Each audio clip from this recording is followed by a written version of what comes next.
Assalamualaikum dan salam sejahtera. Sinar PM 13 September bersama saya Farina Rauf.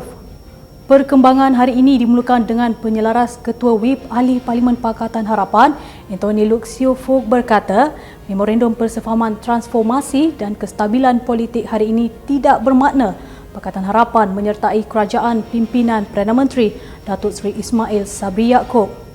Menurutnya, Pakatan Harapan akan terus memantau kelemahan kerajaan dan lantang bersuara untuk kepentingan rakyat. Namun untuk rang undang-undang dan proses belanjawan yang perlu dipersetujui bersama blok pembangkang itu akan memberikan kerjasama kepada kerajaan. Semalam, wakil kerajaan dan Pakatan Harapan bersetuju memuktamadkan memorandum persefahaman untuk mengembalikan kestabilan politik bagi menangani COVID-19 dan pemulihan semula ekonomi negara. Seterusnya, Naib Presiden UMNO Datuk Seri Khalid Nordin diingatkan agar tidak kuat auta seperti Presidennya Datuk Seri Dr. Ahmad Zahid Hamidi yang banyak memutarbelitkan fakta demi kepentingan politik, kata Naib Presiden Bersatu Dr. Muhammad Rafiq Naizam Muhyiddin. Menurut Datuk Muhammad Rafiq, Datuk Khalid yang kalah dalam pilihan raya umum lalu jangan menipu fakta bahawa kejatuhan Kerajaan Perikatan Nasional pimpinan Tan Sri Muhyiddin Yassin adalah angkara tindakan Datuk Seri Ahmad Zahid Hamidi yang menarik sokongan bersama 14 ahli Parlimen UMNO yang lain. Beliau turut membidas Naib Presiden UMNO yang mendakwa kononnya Tan Sri Muhyiddin tidak mendapat sokongan rakyat menyebabkan peletakan jawatannya, dan ia juga satu lagi pembohongan fakta cuba mengelirukan rakyat. Masih perkembangan politik. Ahli Majlis Kerja Tertinggi UMNO, Datuk Dr. Muhammad Puaz Zarkashi berkata, UMNO kini sudah tidak mengekalkan prinsip no Anwar, no DAP berhubung Pakatan Harapan dan kerajaan telah bersetuju menandatangani memorandum persefahaman hari ini.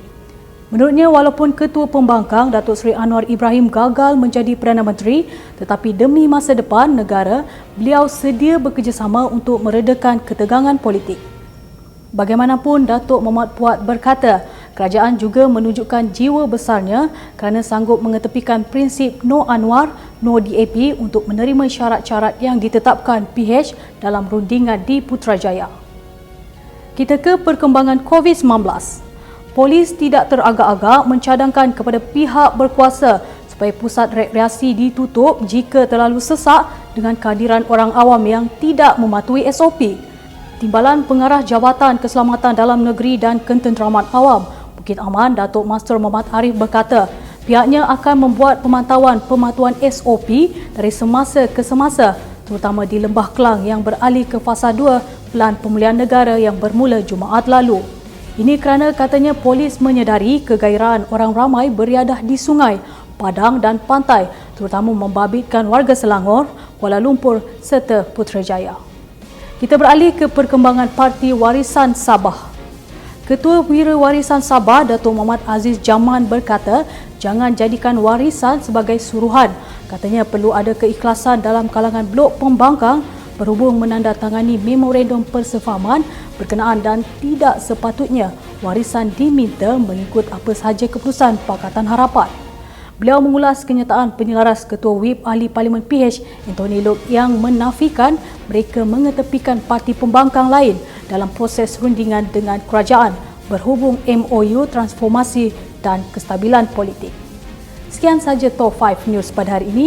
Sebelum kita akhiri Sinar PM, kami merayu agar anda sentiasa patuh SOP dan duduk di rumah jika tiada keperluan untuk keluar. Sekian daripada saya, Farina Rauf. Assalamualaikum dan salam hormat.